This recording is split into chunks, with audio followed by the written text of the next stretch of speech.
श्री रामायण अयोध्या कांड। भगवान श्री राम ने सुमंत्र को अयोध्या वापस लौट जाने की बात कहने पर सुमंत्र वापस अयोध्यापुरी आए और महाराज दशरथ को उन्होंने श्री राम का क्या संदेश सुनाया, इसका श्रवण करते हैं। मूर्छा दूर होने पर जब महाराज दशरथ को चेत हुआ, तब सुस्थिर चित्त होकर उन्होंने श्री राम का वृत्तांत सुनने के लिए सारथी सुमंत्र को सामने बुलाया। उस समय सुमंत्र श्री राम के ही शोक और चिंता में निरंतर डूबे रहने वाले दुख शोक से व्याकुल महाराज दशरथ के पास हाथ जोड़कर खड़े हो गए। जैसे जंगल से तुरंत पकड़कर लाया हुआ हाथी अपने युद्धपति गजराज का चिंतन करके लंबी सांस खींचता और अत्यंत संतप्त तथा अस्वस्थ हो जाता है, उसी प्रकार बूढ़े राजा दशरथ श्री राम के लिए अत्यंत संतप्त हो लंबी सांस खींचकर उन्हीं का ध्यान करते हुए अस्वस्थ से हो गए थे। राजा ने देखा सारथी का सारा शरीर धूल से भर गया है। यह सामने ही खड़ा है, इसके मुख पर आंसुओं की धारा बह रही है और यह अत्यंत दीन दिखाई देता है। उस अवस्था में राजा ने अत्यंत आर्त स्वर में उससे पूछा, सूत, धर्मात्मा श्री राम वृक्ष की जड़ का सहारा ले कहां निवास करेंगे? जो अत्यंत सुख में ही पले थे, वे मेरे लाडले राम वहां क्या खाएंगे? सुमंत्र, जो दुख भोगने के योग्य नहीं है, उन्हीं श्री राम को भारी दुख प्राप्त हुआ है। जो राजोचित शैया पर शयन करने योग्य है, वे राजकुमार श्री राम अनाथ की भांति भूमि पर कैसे सोते होंगे? जिनके यात्रा करते समय पीछे पीछे पैदलों, रथियों और हाथियों की सवारियों की सेना चलती थी, वे ही श्री राम अब निर्जन वन में पहुंचकर वहां कैसे निवास करेंगे? जहां अजगर और व्याघ्र, सिंह आदि हिंसक पशु विचरते हैं तथा काले सर्प जिसका सेवन करते हैं, उसी वन का आश्रय लेने वाले मेरे दोनों कुमार सीता के साथ वहां जंगल में कैसे रहेंगे? सुमंत्र, परम सुकुमारी तपस्विनी सीता के साथ वे दोनों राजकुमार श्री राम और लक्ष्मण रथ से उतरकर पैदल कैसे गए होंगे? सारथे, तुम कृतकृत्य हो, क्योंकि जैसे दोनों अश्विनी कुमार मंदराचल के वन में चले जाते हैं, उसी प्रकार वन के भीतर प्रवेश करते हुए मेरे उन दोनों पुत्रों को तुमने अपनी आंखों से देखा है। सुमंत्र, वन में पहुंचकर श्री राम ने तुमसे क्या कहा? लक्ष्मण ने भी क्या कहा? और मैथिली सीता ने भी क्या संदेश दिया? सूत, तुम श्री राम के बैठने, सोने और खाने पीने से संबंध रखने वाली सारी बातें बताओ। जैसे स्वर्ग से गिरे हुए राजा ययाति सत्पुरुषों के बीच में उपस्थित होने पर सत्संग के प्रभाव से पुनः सुखी हो गए थे, उसी प्रकार तुम जैसे साधु पुरुष के मुख से पुत्र का वृत्तांत सुनने से मैं भी सुखपूर्वक जीवन धारण कर सकूंगा।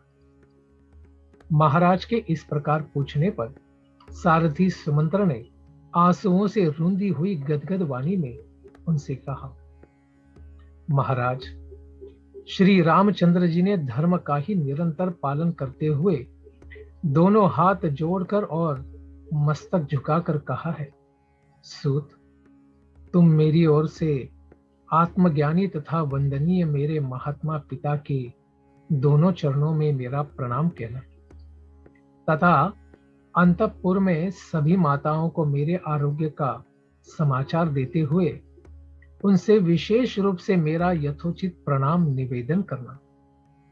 इसके बाद मेरी माता कौशल्या से मेरा प्रणाम करके बताना कि मैं कुशल से हूं और धर्म पालन में सावधान रहता हूं।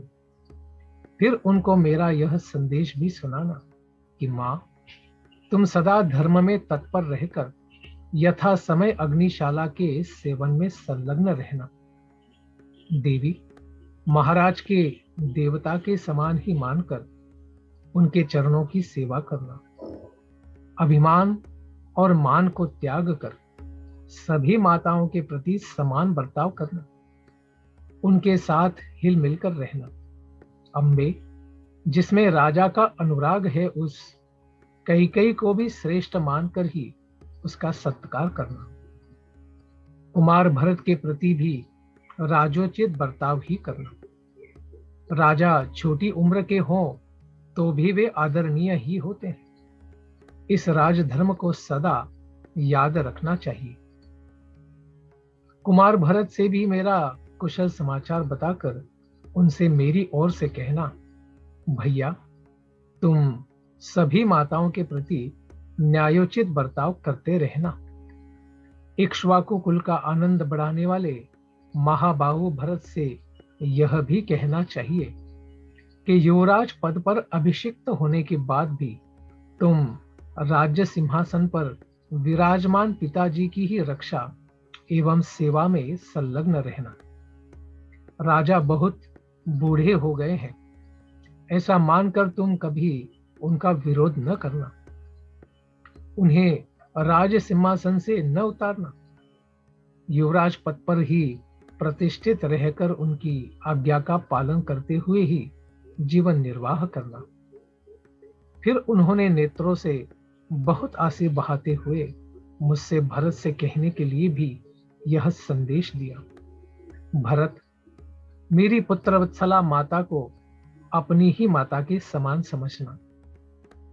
मुझसे इतना ही कहकर महाबाहु महायशस्वी कमलनयन श्रीराम बड़े वेग से आंसुओं की वर्षा करने लगे। परंतु लक्ष्मण उस समय अत्यंत कुपित होकर लंबी सांस खींचते हुए बोले, सुमंत्र जी, किस अपराध के कारण महाराज ने इन राजकुमार श्री राम को देश निकाला दे दिया है? राजा ने कैकेयी का आदेश सुनकर झट से उसे पूर्ण करने की प्रतिज्ञा कर ली।